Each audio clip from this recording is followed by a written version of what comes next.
Hello to you and welcome to Adelante Chicago. I'm Lourdes Duarte. Thank you so much for joining us today. Bienvenidos.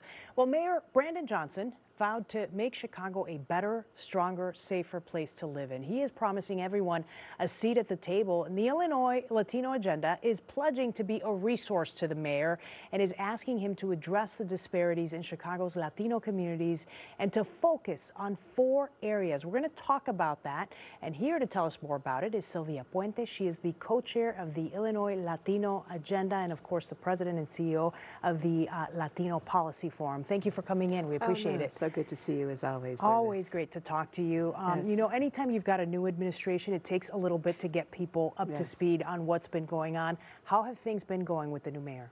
Well, you know what I would say, I think is just so fascinating that this mayor is, I think, being very inclusive in his outreach. He's being very, very grassroots. We're, of course, really pleased that the Deputy Chief of Staff is currently Senator Cristina Pacioni-Zayas. She worked for the Latino Policy Forum for a bit as our education director. So we're, of course, ecstatic with her appointment. And we know that he's put together a number of transition teams that are looking at issues across the city. Now, I will say that one of the concerns that we have is making sure that we have equitable representation. And while we're really pleased with the leadership, Latino leadership especially, that we do see on those transition teams, it's only about a quarter of all the transition team members, and we're 30% of the city. But more than the transition teams, because we know their work will be done very quickly, will be one of our key issues of concern will be representation in his administration. Will we have more Latinos in positions of leadership and at decision-making tables?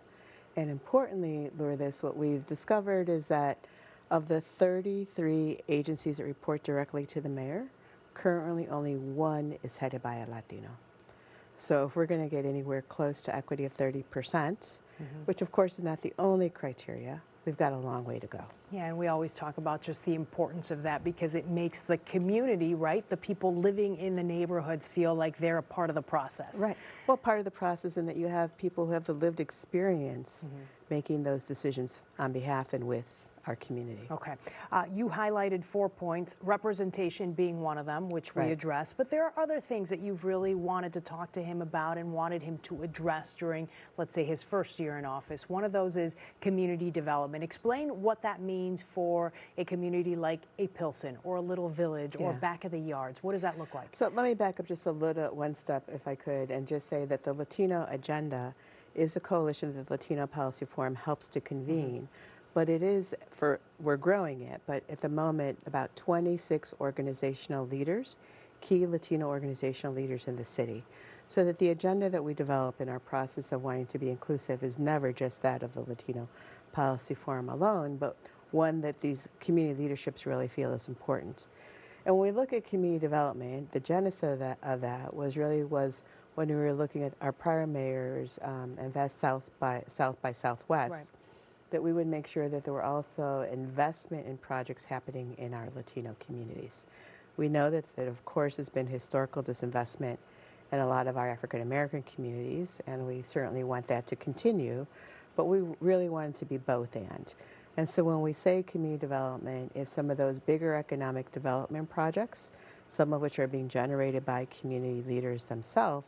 How do we make sure that we're seeing that economic development, that building the development, new infrastructure projects happening in our diverse Latino communities? Is there a project that you're really impressed with or a project that you want to see more resources sort of funneled in that direction? Yeah, I think a lot of it right now, well, one would certainly be, I think, what we're seeing with St. Anthony's campus expansion, St. Anthony Hospital, and what they're trying to do and to rebuild a new campus. Others would be Paseo Boricua and what we're seeing happening in Puerto Rico town. And there's a whole move to make sure that we have more economic development and more resources for the businesses anchored in that community. And then, of course, there's a good number of organizations that focus on affordable housing, making sure there's resources for more affordable housing in our communities to get built. Yeah, so needed. The next item on the agenda has been the issue of youth violence, which affects not just the Latino community, Right. but all communities throughout Chicago.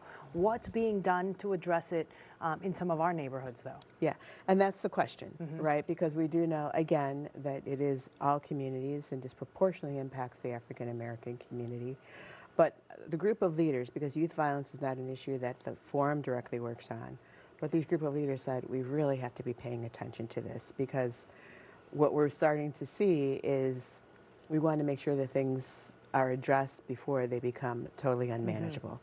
And so last fall they held a youth summit, and they brought together about 30 to 35 youth serving organizations and to begin to put out an agenda of what kind of investment is necessary, not just what we're seeing, jobs for youth, right? But really, how do we have investment in our youth so that we can address the issues and stop the violence before it becomes pervasive?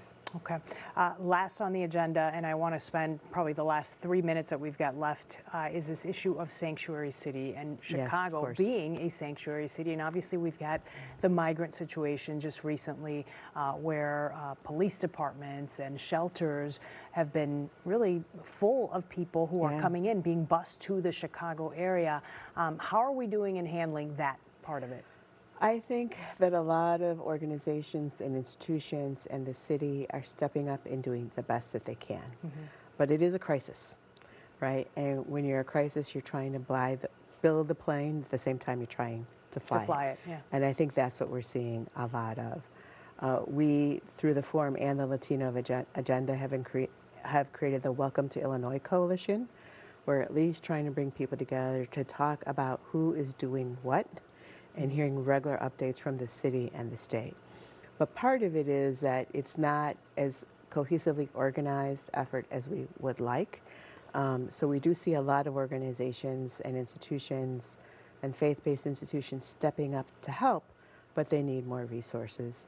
And then, of course, we saw the battle erupt in the city council just the other day, where the city did allocate an additional $50+ million to address the crisis. And I think the question that we're not asking ourselves is, if we're not going to help these folks arriving to our city, then what's going to happen? Right now we're seeing them in police stations, but if we don't have resources, they're going to join the homeless population on our streets. And I regret that we're seeing some of the tensions erupt between different neighborhoods around the city, not just black neighborhoods, but white neighborhoods as well.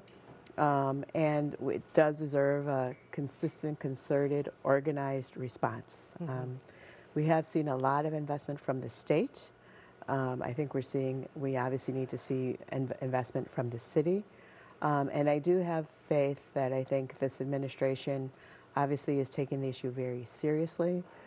Mayor Johnson has announced that there will be a new deputy mayor to deal with immigration and to deal with this. And there's so much happening. One of the things that's really needed is the organizing of all of the players so that we can have a planned, cohesive response. Yeah, so it's almost like all of these smaller organizations that are doing something need to check in and say, this is what we're doing, this is what we're taking on, and this is... How many churches can take in a couple of families? Who's organizing the food distribution, right?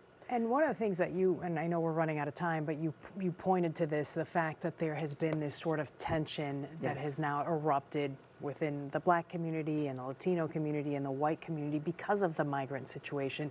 And I hope that there's a way that we can all sort of smooth it over and work together, right? Agreed. But what I will say that in each of those communities, there's support as well. There's some support among black institutional and faith-based leaders.